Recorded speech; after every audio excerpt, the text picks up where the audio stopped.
Assalamualaikum warahmatullahi wabarakatuh.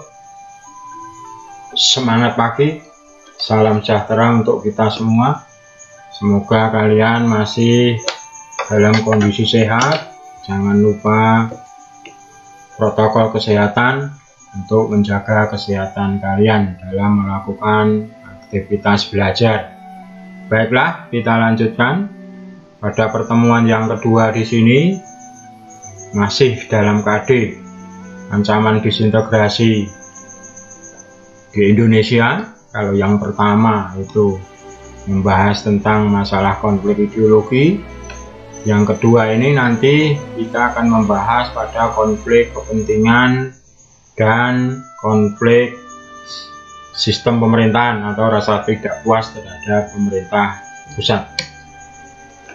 Mari kita lanjutkan. Untuk pertemuan yang kedua ini dimulai dari pemberontakan APRA.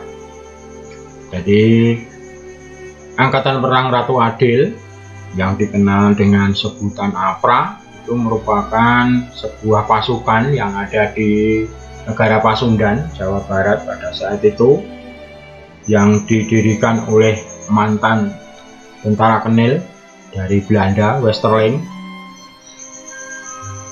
Jadi Westerling pada saat itu menghimpun semua kekuatan bekas tentara Kenil yang ada di Indonesia, khususnya di Jawa Barat, untuk APRA itu untuk melakukan suatu pemberontakan terhadap Negara Kesatuan Republik Indonesia. Pemberontakan APRA dilatar belakangi yang pertama dimulai dengan dibentuknya APRIS, mengingat pada saat itu Indonesia menggunakan sistem PRIS, Undang-Undang Dasar RIS. Jadi nama angkatan perangnya adalah APRIS, Angkatan Perang Republik Indonesia Serikat. Nah, sekarang TNI. Jadi pada saat pembentukan APRIS itu kan terdiri dari beberapa komponen, dari bekas tentara Kenil, dari bekas tentara bentukan Jepang, Peta, Heiho, dan lain sebagainya, dan dari beberapa laskar yang ada di Indonesia. Itu kemudian dijadikan satu, kemudian dibentuk tentara yang disebut TNI atau APRIS pada saat itu. Nah, ternyata pembentukan awal-awal tentara di Indonesia itu membawa banyak masalah karena terdiri dari beberapa komponen tadi. Jadi tentara yang dari Kenil dengan tentara yang dari bekas bentukan Jepang, dari laskar, itu sangat sulit untuk menyatukan satu visi. Jadi sering terjadi pergesekan. Nah, ini juga yang menjadi penyebab munculnya APRA. Yang jelas Angkatan Perang Ratu Adil di bawah Westerling itu menolak tentara-tentara yang dari Peta, Heiho maupun dari laskar, khususnya yang ada di Jawa Barat. Yang kedua, karena adanya hasil dari konferensi meja bundar. Jadi konferensi meja bundar, hasil konferensi meja bundar itu, khususnya pembentukan negara RIS itu hanya bertahan tidak ada setahun, 10 bulan kurang lebih. Nah, pada saat itu tokoh-tokoh nasional menginginkan bahwa Indonesia menjadi negara suatu kesatuan, negara kesatuan Republik Indonesia, karena RIS itu adalah bentukan Belanda, itu menurut tokoh-tokoh nasional. Sehingga kembalinya atau nanti berlakunya Negara Kesatuan Republik Indonesia, nah itu nanti membawa dampak. Banyak dari golongan tertentu itu menentang terbentuknya Negara Kesatuan. Mereka masih menginginkan terbentuknya negara RIS. Kelihatannya Belanda itu masih menginginkan nanti pada bagian ketiga, kepentingan Belanda di sini masih menginginkan bahwa Indonesia bisa dikuasai lagi dengan cara nanti hasil-hasil dari KMP itu bisa digagalkan seperti pada saat perjanjian Linggarjati maupun perjanjian Renville. Dengan kegagalan konferensi Meja Bundar diharapkan nanti Indonesia bisa menguasai, Belanda bisa menguasai lagi Indonesia. Yang nomor 3, kepentingan Belanda seperti yang saya sampaikan tadi. Jadi sebenarnya Belanda itu masih memiliki suatu keinginan yang besar untuk menguasai di Indonesia dengan berbagai cara.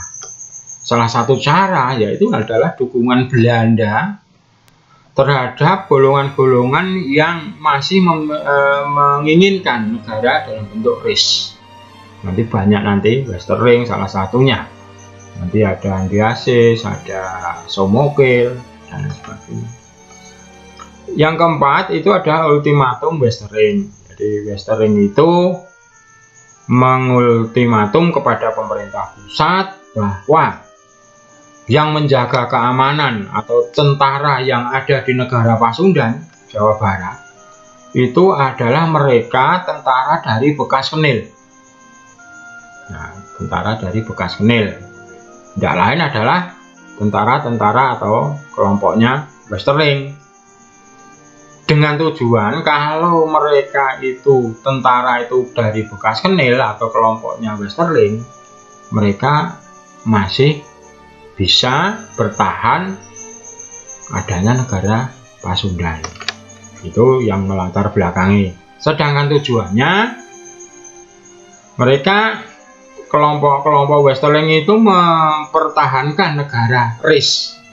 Keinginan untuk mempertahankan negara RIS. RIS yang dimaksud di sini yang ada hubungannya dengan APRA di sini adalah negara Pasundan. Jadi pembubaran negara Pasundan itu ditentang oleh mereka. Yang kedua, tujuannya adalah mengganggu proses pengakuan kedaulatan Republik Indonesia oleh Belanda. Ini erat kaitannya dengan hasil konferensi Meja Bundar. Bagaimana kesepakatan KMP yang sudah ditandatangani, yang sudah disiarkan melalui internasional itu bisa gagal. Ya, bisa gagal. Kalau gagal berarti dimungkinkan atau kemungkinan besar harapan Belanda menguasai Indonesia akan terwujud kembali. Itu salah satu tujuan dari pemberontakan APRA. Sedangkan yang ketiga yaitu mempertahankan adanya tentara APRA sebagai tentara di Pasundan. Nah, ini hubungannya dengan ultimatum Westerling lagi. Sebab apa? Kalau nanti tentaranya dari berbagai komponen, itu tidak mungkin negara Pasundan tetap bisa bertahan, ya, karena banyak dari tentara yang dari peta, Heiho maupun dari Laskar, bahkan ada yang tentara Kenil sendiri yang tidak menginginkan negara RIS. Yang menginginkan negara RIS itu adalah tentara-tentara kelompoknya Westerling saja. Penyelesaiannya suatu melalui operasi militer. Karena apa? Pemberontakan ini ditengarai sudah sampai ke ibu kota, ya, dengan target Presiden Soekarno dan Sri Sultan Hamengkubuwono. Jadi karena itu dua itu adalah tokoh negara kesatuan, jadi menjadi target. Dinilai sangat berbahaya, maka pemberontakan untuk mengatasi pemberontakan APRA ini langsung melakukan suatu operasi militer.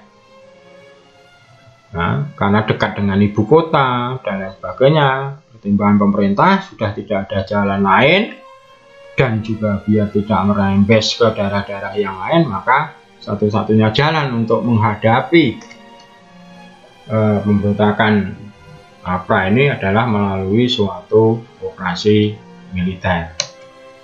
Kita lanjut yang ke-9, yaitu adalah pemberontakan Andiasis. Ini terjadi di Ujung Pandang. Andiasis adalah juga tokoh orang yang menginginkan negara RIS, tapi di kawasan Ujung Pandang atau kawasan Sulawesi Selatan. Latar belakangnya adalah keinginan untuk mempertahankan keberadaan negara Indonesia Timur, berarti kan negara RIS. Dengan kata lain, Andi Aziz itu menolak bergabung dengan Negara Kesatuan Republik Indonesia. Jadi sangat jelas di sini keinginan Andi Aziz itu sama dengan keinginan Westerling, tetap berdirinya negara RIS. Kalau negara RIS berdiri, berarti negara Indonesia Timur secara otomatis tetap berdiri. Yang kedua, anggapan Andi Aziz bahwa perwira ABRIS harus bertanggung jawab atas gangguan keamanan yang terjadi di negara Indonesia Timur. Jadi Andi Aziz itu menuduh bahwa kekisruan permasalahan yang ada di negara Indonesia Timur itu diawali oleh kedatangan ABRIS. Dengan kata lain, Andi Aziz menuduh bahwa pemerintah adalah dalang dari gangguan keamanan yang ada di negara Indonesia Timur. Itu adalah yang melatar belakangi pemberontakan Andi Aziz. Tujuannya yaitu jelas untuk mempertahankan negara Indonesia Timur. Nah, dilihat dari aksinya itu, ternyata Andi Aziz itu juga mendapat bantuan atau tidak bergerak sendiri, tetapi dibantu oleh Sultan Hamid II. Nah, ini Sultan Hamid II ini juga terlibat di dalam pemberontakan APRA, bahkan mereka yang beroperasi di daerah Jakarta. Selain Sultan Hamid II juga mereka dibantu oleh Belanda. Sedangkan penyelesaiannya yaitu ada tiga hal. Yang pertama yaitu pemerintah Indonesia pada tanggal 8 April tahun 1950 mengultimatum atau memerintahkan Andi Aziz untuk segera melapor diri dan mempertanggungjawabkan perbuatannya ke Jakarta dalam waktu 4 kali 24 jam atau kurang lebih 4 hari. Yang kedua, Andi Aziz diperintahkan untuk menarik semua pasukannya dan menyerahkan semua senjata serta membebaskan para tawanan. Ternyata penyelesaian yang pertama kedua itu ditolak oleh Andi Aziz. Dengan demikian, satu-satunya jalan untuk mengatasi pemberontakan Andi Aziz ini, pemerintah melakukan suatu operasi militer dengan cara mengirimkan pasukan TNI atau ABRIS di bawah pimpinan Kolonel Alek Kawi Larang. Kita lanjutkan lagi. Yang ke-10 yaitu pemberontakan RMS atau Republik Maluku Selatan. Jadi ini di daerah Maluku, terutama Maluku di bagian selatan. Latar belakangnya adalah kekecewaan para bekas prajurit Kenil. Kecewa ya tadi terhadap pembentukan ABRIS tadi. Ya, mereka tetap menginginkan bahwa unsur-unsur ABRIS itu hanya terdiri dari, atau mereka yang terdiri dari bekas tentara Kenil. Jadi menolak kalau ABRIS itu terdiri dari bekas tentara Jepang maupun dari Laskar Daerah yang ada di Indonesia. Yang kedua, tidak setuju atas pembubaran negara Indonesia Timur. Dengan kata lain, Somokil yang menjadi tokohnya itu memiliki keinginan untuk mempertahankan negara Indonesia Timur. Ini sama dengan Andi Aziz tadi. Dengan yang ketiga, keinginan beberapa tokoh seperti Somokil maksudnya, yang ingin mendirikan negara sendiri. Nah, ini malah lebih jauh lagi. Tidak hanya menolak pembubaran negara Indonesia Timur, justru Somokel dan kawan-kawannya itu memiliki keinginan untuk makar. Makar itu ya memisahkan diri atau membentuk negara sendiri dengan nama Republik Maluku Selatan. Tujuannya adalah menginginkan terbentuknya negara Republik Maluku Selatan yang diproklamasikan pada tanggal 25 April tahun 1950. Kebetulan pada saat itu yang ditunjuk menjadi Presiden RMS itu JH Manhutu dan Perdana Menterinya Albert Fairizal. Jadi tujuannya jelas di sini memisahkan diri dari Negara Kesatuan Republik Indonesia, membentuk negara sendiri yang disebut Negara Republik Maluku Selatan. Penyelesaian yang pertama sebenarnya pemerintah melakukan mediasi, ya, mediasi dengan tujuan biar tidak usah melakukan operasi militer dengan cara damai di bawah pimpinan Dr. Leimena sebagai utusan Presiden Soekarno untuk membujuk agar Somokel CS dan kawan-kawannya itu membatalkan proklamasi RMS-nya. Tetapi mediasi yang dilakukan pemerintah ini mengalami suatu kegagalan.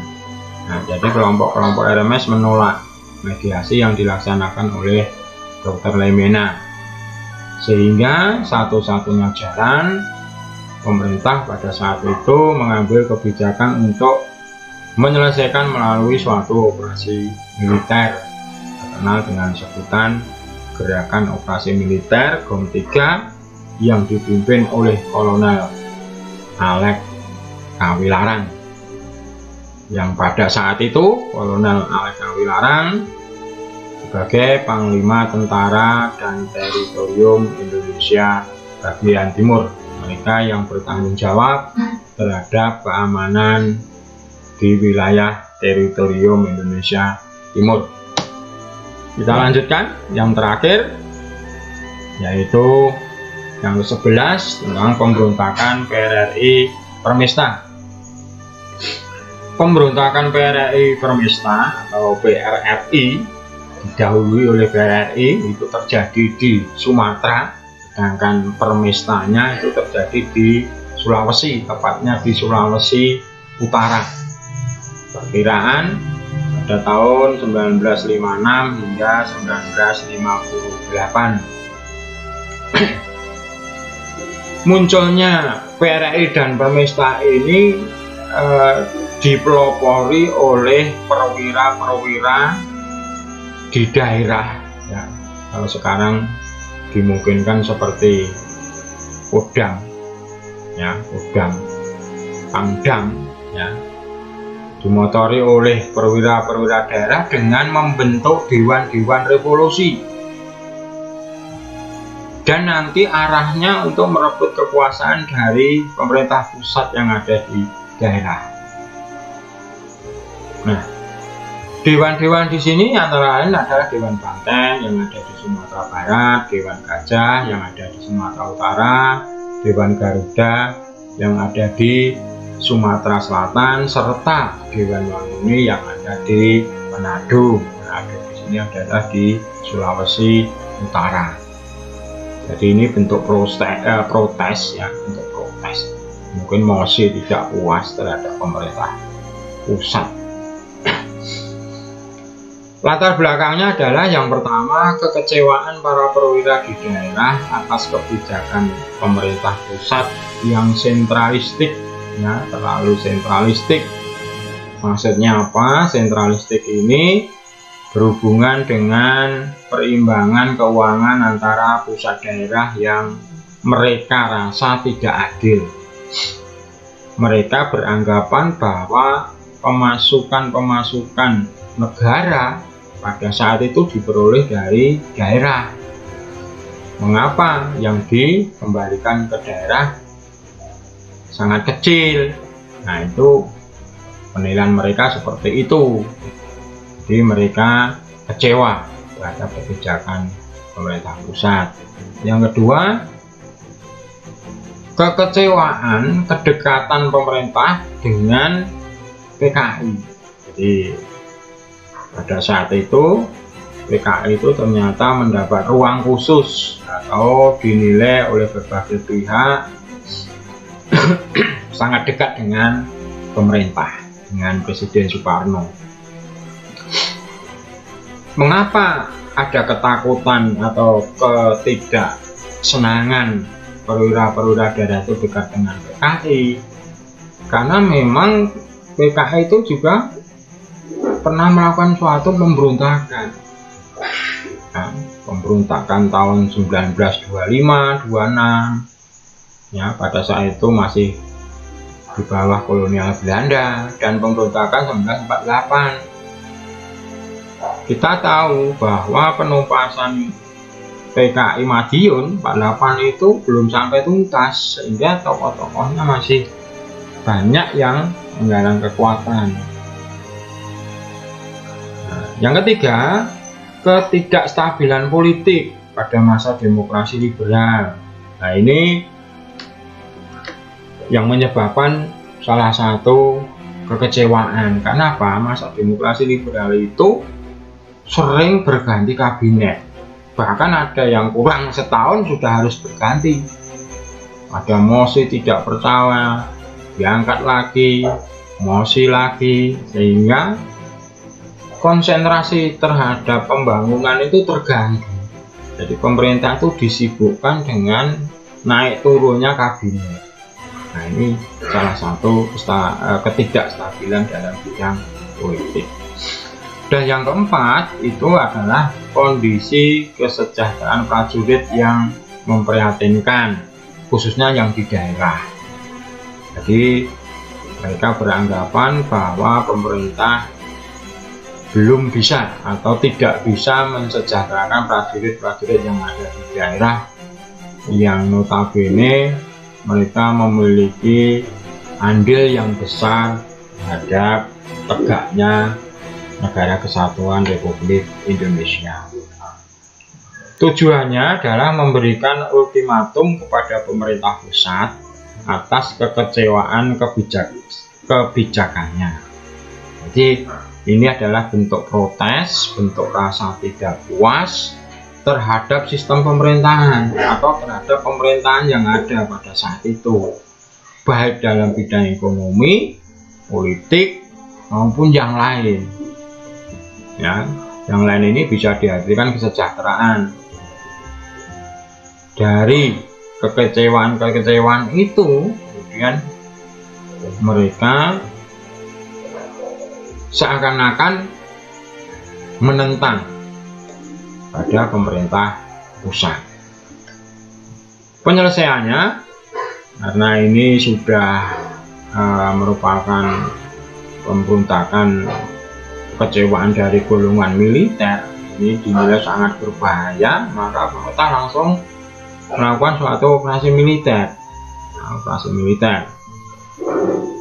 Yang dipimpin oleh Jenderal Ahmad Yani dan Jenderal Nasution untuk merebut daerah-daerah yang menjadi pendukung PRRI dan Permesta.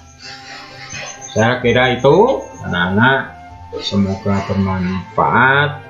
Jangan lupa belajar pada sumber-sumber lain, pada materi-materi literasi yang saya sampaikan di learning sekolah atau di tempat-tempat lain. Terima kasih. Wassalamualaikum warahmatullahi wabarakatuh.